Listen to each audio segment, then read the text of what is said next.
출애굽기 8장 1절에서 15절. 본문의 말씀은 하나님께서 애굽에 내린 깨구리 재앙입니다. 깨구리는 엄청난 번식을 합니다. 해산을 돕는 여신 헤케트를 나타내는데요. 투상이 깨구리 모양을 한 여성의 형태를 갖고 있는 번성의 신이죠. 애굽의 사람들은 번성을 위하여 해산을 돕는 이 여신, 깨구리 여신을 섬기고 숭배합니다. 여기에 대해서 하나님께서 강력한 심판을 하시게 되는데요. 2절 말씀에 내가 만일 보내기를 거절하면 내가 깨구리로 너의 온 땅을 치리라. 하나님께서 그들이 섬기는 깨구리가 오히려 그들에게 악죄를 행하고 그것이 무능함을 하나님이 보여주시고자 합니다. 2절부터 4절 말씀에 심판의 원인과 내용이 나오는데요. 하나님의 명령을 거부하고 백성을 억압하는 바로, 그리고 이집트 사람들. 이스라엘이 해방되면 애굽의 농업은 중단되고 경제 시스템은 황폐화가 되죠. 200만 명의 노동력으로 경제와 산업 구조화가 되어 있는데요. 이게 붕괴가 되면 그들의 안락과 권력을 유지할 수 없기에 바로는 끝까지 나가는 것을 허락해 주지 않는 겁니다. 그래서 오늘 하나님께서는 심판하시기 전에 미리 경고하십니다. 깨구리의 재앙이 어떤 것인지 말씀하는데요. 3절 말씀, 깨구리가 나일강에서 무수히 생기고 올라와서 내 궁과 내 침실과 내 침상 위와 내 신하의 집과 내 백성과 내 화덕과 내 떡 반죽 그릇에 들어갈 것이며, 4절, 깨구리가 너와 내 백성과 내 모든 신하에게 기어 오르리라. 심판을 미리 경고하십니다. 여러분 한번 상상해 보십시오. 곳곳에 개구리가 있는 겁니다. 밥상에도 있고 부엌에도 있고 침실에도, 침대 위에도, 침대 아래에도, 마룻바닥이나 온 마당에도 말할 것 없이 개구리들이 버글버글하게 됩니다. 곳곳에 개구리들이 있게 되는데요. 아마 애굽인들은 몸서리치고 역겹고 수많은 깨구리를 볼 때에 정신을 가눌 수조차 없었을 겁니다. 아마 애국 국민의 생활은 마비가 되었을 거고 의식주 기본 생활이 마비되었을 겁니다. 여러분, 하나님의 명령을 거부하고 교만하는 자는 이 같은 무서운 재앙을 맞는 것입니다. 바로가 불순종하자 하나님께서 모세와 아론을 통하여서 심판을 시행합니다. 5절 6절 말씀, 그래서 7절 말씀, 바로가 구원을 요청하게 되는데요. 먼저 7절에 요술사들도 자기 요술대로 그와 같이 행하여 깨구리가 애굽 땅에 올라오게 하였더라. 마술을 부렸지만 재앙을 없애지 못한 것이죠. 깨구리가 재앙인데 깨구리의 재앙을 없애는 마술은 하지 못하고 오히려 깨구리가 나타나도록 하는 이런 매직 유사 행위를 행한 것입니다. 재앙이 더 많아지도록 더하는 격이 된 셈이죠. 요술사들의 능력은 무능임을 보게 됩니다. 8절 말씀에 바로가 하나님의 자비와 긍휼을 부르짖게 되는데요. 바로는 비로소 하나님을 인정하면서 깨닫기 시작합니다. 8절, 바로가 모세와 아론을 불러 이르되 여호와께 구하여 나와 내 백성에게서 깨구리를 떠나게 하라.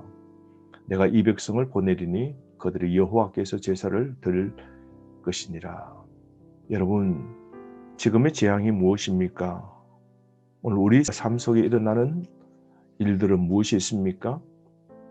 애굽에 내린 깨구리의 재앙처럼 우리 삶 속에 사고와 질병과 물질의 어려움과 고독 등등 수많은 재앙이 우리의 삶에도 있지 않습니까? 그럴 때 우리는 어떻게 해야 됩니까? 하나님께 구하여 떠나게 해달라고 간구해야 됩니다. 왜냐하면 하나님께서는 모든 재앙과 우리의 삶의 재앙을 해결하시고 화를 복으로 전환시키시는 분이 살아계신 하나님이시기 때문입니다. 9절 말씀에 하나님께서 심판의 목적을 말씀하시는데요. 하나님의 권능을 보여주려고 깨구리 떼가 사라지는 시간을 정하라고 합니다. 우연이 아닌 하나님의 능력으로 사라지게 하겠다는 것이죠. 10절 말씀 보시면 하나님과 비길 자가 아무도 없음을 우리는 깨닫습니다. 왕에게 우리 하나님 여호와와 같은 이가 없는 줄을 알게 하리니. 오늘 이 재앙은 하나님이 참 신이심을 애굽 사람과 이스라엘 사람들에게 보여주는 겁니다. 12절부터 14절까지 심판으로부터의 구원이 나오는데요. 모세가 여호와께 간구하며 기도합니다. 그랬더니 즉각적으로 기도 응답이 되는데요. 13절 말씀, 여호와께서 모세의 말대로 하시니 깨구리가 집과 마당과 밭에서부터 나와서 죽은지라. 깨구리, 즉 번성의 신 헤케트에 대한 하나님의 심판이죠. 무능한 신이라는 사실이 입증됩니다. 모든 깨구리가 애굽에 있는 사람들 모두를 괴롭히게 되고 애굽 전역이 그들이 믿는 신들을 통하여 그 삶에 어려움을 당한 것이죠. 14절 말씀, 사람들이 모아 무더기로 사으니 땅에서 악취가 나더라. 심판의 악취죠. 깨구리가 썩어갑니다. 깨구리 신은 아무것도 아님을 볼 수 있는 것이죠. 이집트가 섬기던 깨구리들이 하나님의 심판으로 구역질나는 재앙이 된 겁니다. 애굽의 산파인 깨구리 여신은 떼죽음을 당하게 되었죠. 이럴 때 이스라엘 사람들은 많은 것을 생각했겠죠. 하나님만이 오직 전능하신 신이심을 깨닫게 되었을 겁니다. 15절 말씀, 그러나 바로는 약속을 번복하고 마음은 더 완악하게 됩니다. 바로가 숨을 쉴 수 있게 됨을 보았을 때에 그의 마음을 완강하게 하여 그들의 말을 듣지 아니하였으니 여호와께서 말씀하신 것 같더라. 하나님의 실체를 바로가 알았지만 진심으로 하나님을 인정한 건 아닙니다. 오늘 우리도 하나님의 이름 부르고 찬양하고 하지만 전심으로 하나님의 능력에 복종하고 있는지 생각해 보아야 할 겁니다. 이름만 우리 입술에 있는 것 아니라 하나님의 능력, 우리가 전심으로 믿고 사는지요. 하나님 능력에 복종해야 하나님의 백성이 되는 겁니다. 여러분, 회개하고 순종할 기회를 버리지 말아야 됩니다. 순종하면 재앙은 임하지 않을 겁니다. 우리도 고통을 제거해 주시면 순종하겠다고 바르게 살겠다고 과거에 약속했지만 지금 그 약속을 지키고 있는지요? 바로의 결정 기준은 하나님이 아니라 자신의 아니었습니다.